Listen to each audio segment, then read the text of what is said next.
আসন্ন টি-20 বিশ্বকাপের জন্য 15 সদস্যের চূড়ান্ত দল ঘোষণা করেছে বাংলাদেশ ক্রিকেট বোর্ড বিসিবি। মঙ্গলবার আনুষ্ঠানিকভাবে দল ঘোষণা করেন প্রধান নির্বাচক গাজী আশরাফ হোসেন লিপু।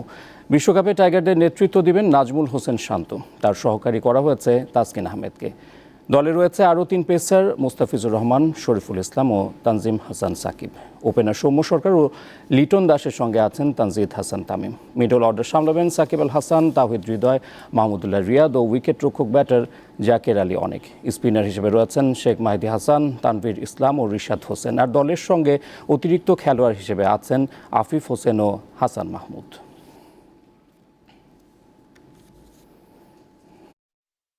টি-20 ক্রিকেটে এখন আমরা ঠিক সেই পর্যায়ে চলে যাইনি যে আপনি সেমিফাইনাল স্টেজে আপনাকে দলটাকে ধরে নিয়ে নিতে পারবেন, যে কোনো কিছুই হতে পারে। তো আমার মনে হয় তিনি যেটা বলতে চেয়েছেন যে ফেজ বাই ফেজ আগানোর জন্য প্রথম ধাপ, দেন যদি দ্বিতীয় ধাপে যাওয়া যায়